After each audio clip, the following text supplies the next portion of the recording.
Kita awali informasi pada malam hari ini pemirsa, ratusan buruh memadati Stadion Madia Gelora Bung Karno untuk merayakan Hari Buruh Sedunia. Dua tuntutan yang disuarakan para buruh yaitu menuntut dihapuskannya Omnibus Law Cipta Kerja dan menghapus outsourcing serta tolak upah murah. Kapolri Jenderal Listio Sigit Prabowo ikut mengamankan rangkaian unjuk rasa para buruh, mulai dari Bundaran Patung Kuda hingga Stadion GBK. Tidak hanya orasi, kegiatan Hari Buruh Internasional juga turut dimeriahkan dengan tari-tarian dan panggung hiburan.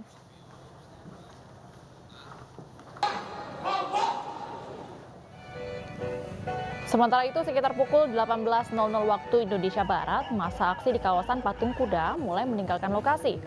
Masa aksi bubar dengan tertib bergantian ke arah Jalan Medan Merdeka Selatan, meski sebelumnya masa aksi sempat membakar spanduk. Sampah yang berserakan langsung dibersihkan oleh petugas kebersihan DKI Jakarta dan kobaran api dipadamkan oleh sejumlah aparat kepolisian yang berjaga. Sejumlah jalan yang semula ditutup, sebagian sudah dibuka kembali, namun untuk Jalan Merdeka Barat yang mengarah ke istana masih ditutup.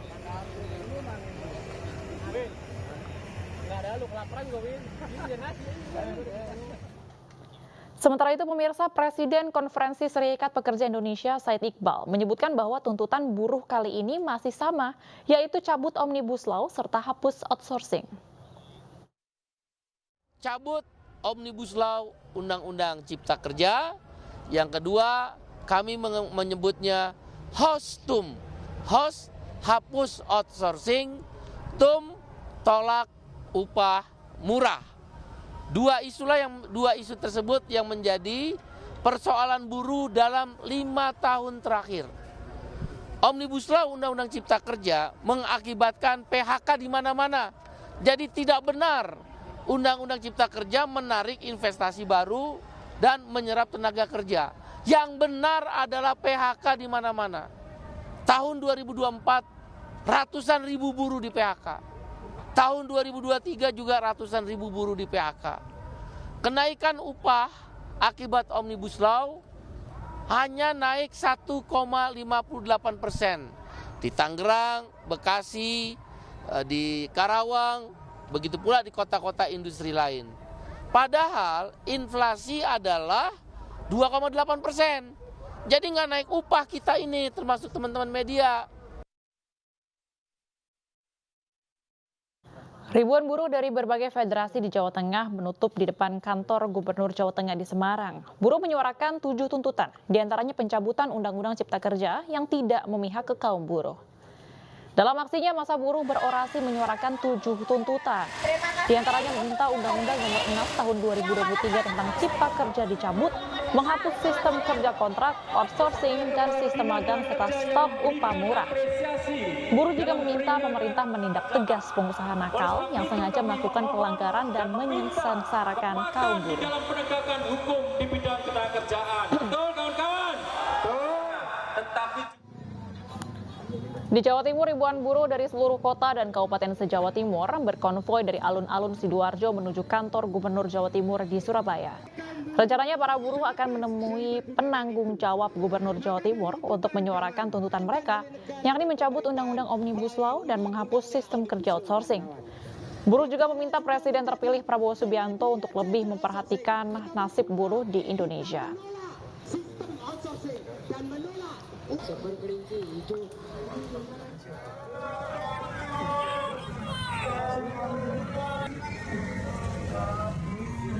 Sementara masa aksi dari berbagai organisasi buruh membakar seluruh papan tuntutan yang dibawa peserta aksi yang digelar di depan kantor DPRD Sulsel Kota Makassar, Sulawesi Selatan. Masa aksi ini menuntut adanya Undang-Undang Pokok Ketenagakerjaan yang baru dan lahir dalam proses demokratis. Hentikan politik upah murah, hentikan sistem kerja kontrak atau outsourcing, dan menolak kriminalisasi buruh. Tidak hanya melihat pemilu 2000. Memperingati Hari Buruh Sedunia, ribuan buruh menggelar aksi damai di seluruh Indonesia. Aksi damai ini digelar dengan beberapa tuntutan. Salah satunya cabut Undang-Undang Cipta Kerja dan berikut tuntutan dari para buruh yang hari ini melakukan aksi damai. Omnibus Law Cipta Kerja, ya kan, kemudian hapus sistem outsourcing, kemudian lakukan reforma agraria sejati, terus kemudian berikan pendidikan yang berkualitas dan murah, ya kan, berikan kesehatan yang gratis. Jadi adalah tuntutan yang selama ini sudah diberikan jaminannya oleh konstitusi, tapi dalam praktiknya justru pemerintahan Jokowi menjauhkan itu dari konstitusi. Kebijakan yang dibuat justru malah memperburuk kebijakan perburuhan dan merampas hak-hak masyarakat. Karena undang-undang cipta kerja satu pernah dinyatakan inkonstitusional, kemudian yang kedua isinya sangat merugikan buruh, mulai dari masalah pesangon, penetapan upah minimum dan masalah kontrak dan sistem outsourcing. Tuntutannya satu, tetap kita dari dulu cabut yang namanya Omnibus Law, itu adalah undang-undang yang sangat menyengsarakan buruh. Yang kedua, hapus outsourcing. Sekarang semuanya pekerja magang, pemerintah daerah juga diam. Tidak ada bicara, orang sepanjang umur dikontrak. Kepala Kepolisian Republik Indonesia Jenderal Listio Sigit Prabowo mengucapkan selamat Hari Buruh Internasional kepada buruh se-Indonesia. Kapolri juga berterima kasih atas aksi damai buruh dalam memperingati Hari Buruh Internasional. Dari hasil pemantauan yang kita ikuti, hari ini ada kurang lebih 71 titik yang diikuti oleh kurang lebih 121 elemen dan puluhan ribu buruh yang tersebar di seluruh Indonesia, dan salah satunya hari ini rekan-rekan buruh yang ada di Jakarta melaksanakan kegiatan di Istora Senayan, walaupun sebelumnya tentunya melaksanakan kegiatan dalam rangka memperjuangkan hak buruh, kesejahteraan buruh, perlindungan, dan tentunya hal-hal lain. Saya berterima kasih bahwa dari rangkaian kegiatan teman-teman Serikat Buruh yang kita ikuti dari tadi pagi sampai dengan hari ini, semuanya berjalan dengan lancar, dengan aman, dengan tertib, dan setelah ini dari lapangan akan berpindah masuk ke Istora untuk bersama-sama melaksanakan rangkaian kegiatan yang akan dilaksanakan di hari. Sementara itu, pemirsa, dampak erupsi Gunung Ruang, Kabupaten Sitaro sudah terlihat di pusat kota Manado, Sulawesi Utara. Cuaca kota pada siang hari menjadi gelap dan terdapat debu vulkanik menutupi jendela kendaraan di jalan. Sejumlah kendaraan yang terparkir di pusat kota Manado tertutup debu vulkanik. Tidak hanya kendaraan, warga pun terpaksa memakai masker saat beraktivitas di luar rumah. Pasalnya hujan debu vulkanik ini masih terjadi. Sebelumnya erupsi Gunung Ruang terjadi pada Selasa dini hari dengan 2 letusan. Erupsi Gunung Ruang mengeluarkan asap bertekanan kuat dengan intensitas tebal dan tinggi mencapai 2.000 meter.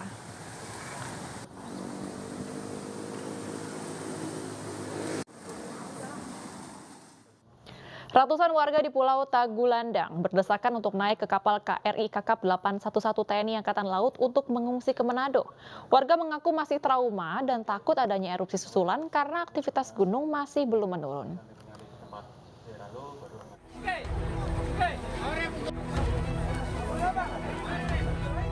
Ratusan warga yang sudah menunggu di Pelabuhan Tagulandang langsung berdesakan naik ke kapal KRI Kakap 811 milik TNI Angkatan Laut saat kapal bersandar. Mereka merupakan pengungsi erupsi Gunung Ruang yang rencananya akan mengungsi ke keluarga dan kerabat mereka di Manado. Salah satu pengungsi yang rumahnya hancur diterjang material debu dan batu vulkanik Gunung Ruang awalnya mengungsi di Desa Balehumara. Namun karena aktivitas gunung masih tinggi, mereka terpaksa berangkat ke Manado. Namun rumah yang kami tinggal sementara juga rusak. Dan kami masih ada ancaman gunung api, jadi kami harus menghindar dulu. Rencana mau tinggal di mana? Sementara tinggal di Manado dulu. Ya? Di Manado. Di rumah keluarga? Rumah keluarga di Manado. Di kapal-kapal yang lain, namun dari Angkatan Laut sudah mengevakuasi 699 pengungsi dari erupsi kedua tanggal 30 itu ya. Sebanyak 699 pengungsi telah diangkut KRI Kakap sejak Gunung Ruang erupsi. Ratusan warga ini akan dibawa ke dermaga Satrol Samuel Languyu TNI Angkatan Laut, Kota Bitung. Dari Manado, Sulawesi Utara, Jeffrey Langi, iNews melaporkan. Sementara itu, pemirsa, dampak erupsi Gunung Ruang Bandara Internasional Samratulangi memperpanjang masa penutupan sampai dengan Kamis 2 Mei 2024 pada pukul 12.00 waktu Indonesia Tengah.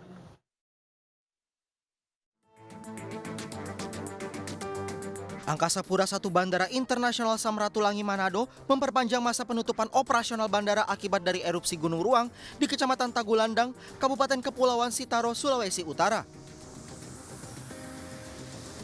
Penutupan dikeluarkan pihak Angkasa Pura atas koordinasi bersama BMKG dan stakeholder terkait untuk memperpanjang masa penutupan bandara Rabu 1 Mei pukul 12.00 sampai Kamis 2 Mei pukul 12.00 waktu Indonesia Tengah. Itu memang penutupan sampai di jam 12.00, namun hasil rapat koordinasi kami dengan stakeholder yang terdiri dari otoritas bandara, maskapai penerbangan Airnav Indonesia, dan BMKG sendiri hasilnya memutuskan untuk memperpanjang notam sampai di jam 12 besok siang dikarenakan abu yang sangat tebal memerlukan pembersihan di airside. Pihak maskapai juga memberikan opsi untuk refund ataupun reschedule dikarenakan seluruh pesawat gagal terbang. Dari Manado, Sulawesi Utara, Jeffrey Langi, iNews melaporkan. Menteri Pariwisata dan Ekonomi Kreatif Sandiaga Uno terus mendukung berkembangnya pelaku ekonomi kreatif di Kota Solo dengan memperkuat kolaborasi dan jejaring. Hal tersebut diungkapkan Sandiaga Uno saat menghadiri acara Kelana Nusantara bersama Wali Kota Solo Gibran Rakabuming Raka di Kota Solo, Jawa Tengah.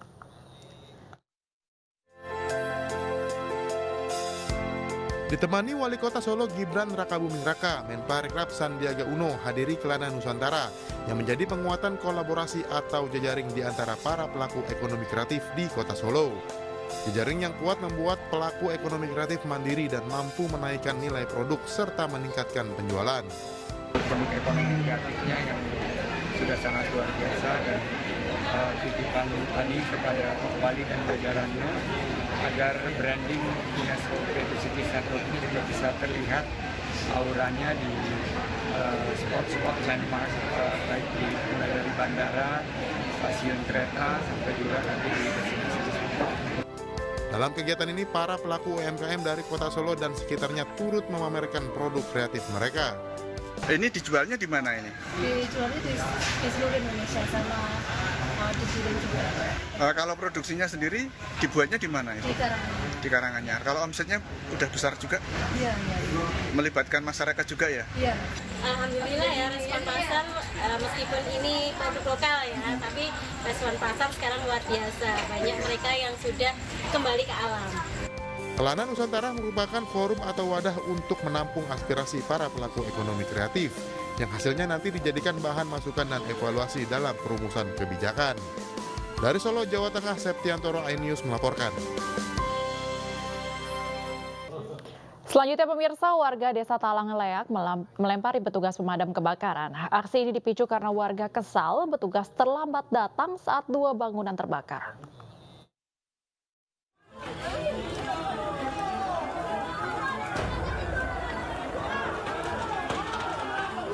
Dua bangunan milik Iles Madela dan Sudirman Syah, warga asal Desa Talanglea, Kecamatan Beringin Kuning, Kabupaten Lebong, Bengkulu, hangus terbakar.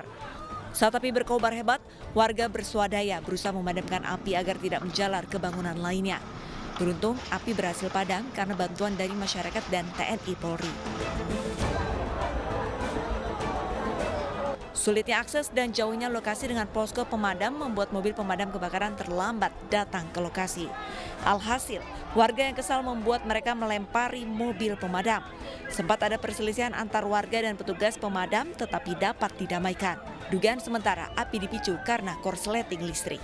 Jadi untuk kerugian material diperkirakan 250 juta dan 75 juta rupiah. Kemudian untuk penyebab sampai sekarang masih dalam penyelidikan, namun diduga dari adanya arus pendek. Tidak ada korban jiwa maupun luka-luka dalam kebakaran ini. Namun petugas memprediksi kerugian mencapai ratusan juta rupiah. Dari Lebong, Bengkulu, Widodo Waluyo, iNews melaporkan. Kebakaran hebat melanda sebuah bengkel yang diduga dijadikan tempat penyimpanan bahan bakar minyak atau BBM secara ilegal di Kecamatan Natar, Lampung Selatan, Lampung. Bengkel ini diduga milik oknum anggota Polda Lampung.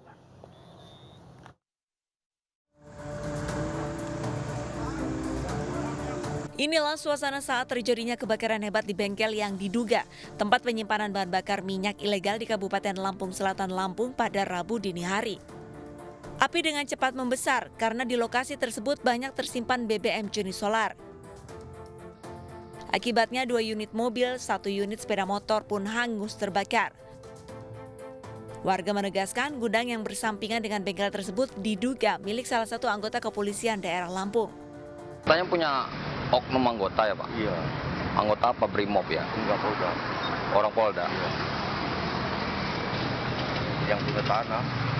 Yang punya tanah. Yang punya tanah. Saat melakukan pemadaman, bahan bakar yang sudah tercampur dengan oli ini, dengan air ini, dia menguap dan keluar dengan serta terbakar.